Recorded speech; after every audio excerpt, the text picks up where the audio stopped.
Je continue mon propos sur la barre, pour être bien compris.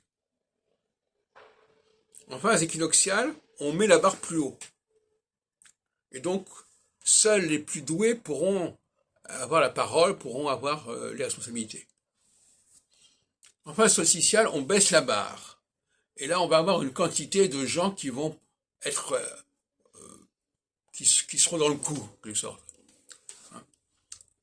La socialité, c'est ça, c'est une sorte de démagogie, de démocratie, tout le monde a la parole, parce qu'on a mis la barre très bas. En phase équinoxiale, on va élever la barre, et à un moment donné, seule une élite pourra faire l'affaire, pourra être à la hauteur de la situation. Voilà comment je vois les choses. Élever la barre, c'est l'équinoxialité. Baisser la barre, c'est la socialité. Alors maintenant, la question qui se pose, c'est qu'est-ce qui correspond à ce qu'on appelle la gauche et la droite? Alors, élever la barre, c'est reconnaître qu'il y a, c'est Montesquieu, élever la barre. C'est-à-dire reconnaître qu'il y a une division des tâches, division des communautés, division des groupes, et que chacun a un rôle à jouer à son niveau.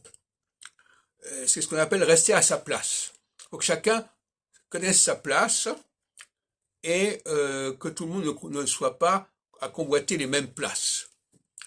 Il y a des privilèges, si on peut dire, il y a des droits qui sont propres à certains groupes et chacun doit être à sa place. Alors ça, on peut dire que si l'équinoxialité, moi je suis assez perplexe à ce sujet concernant la gauche et la droite.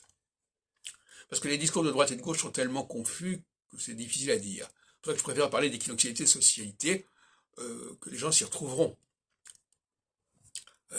Certains diront que la gauche, elle est plutôt solsticiale.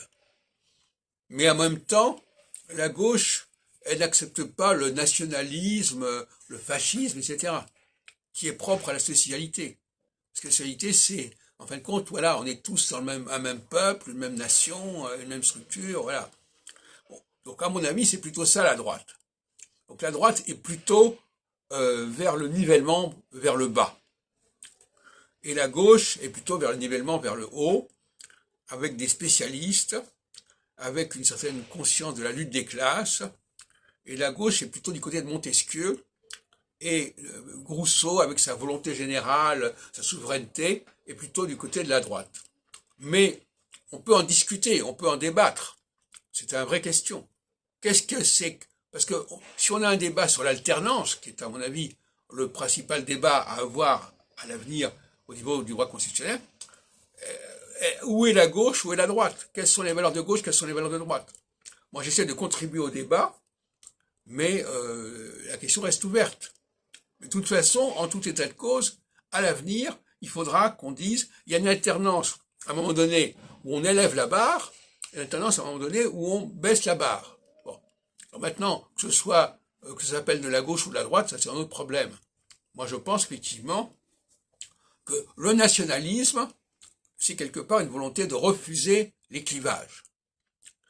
Bon, et pour moi, c'est ça la droite. Et de ce côté-là, je ne suis pas du tout de droite. Et l'élitisme, on va diront nous, mais pourquoi l'élitisme serait-il de gauche? C'est pas qu'il est de gauche, c'est qu'il y a une division de la société, une organisation de la société, une démarche qui se veut scientifique d'ailleurs. On parle de, voilà, on dit que le marxisme a un côté scientifique, je suis assez d'accord là-dessus. Et à ce moment-là, il y a des structures différentes qui correspondent chacune à des tonalités particulières, et il faut respecter cette diversité, même si ça s'appelle la lutte des classes.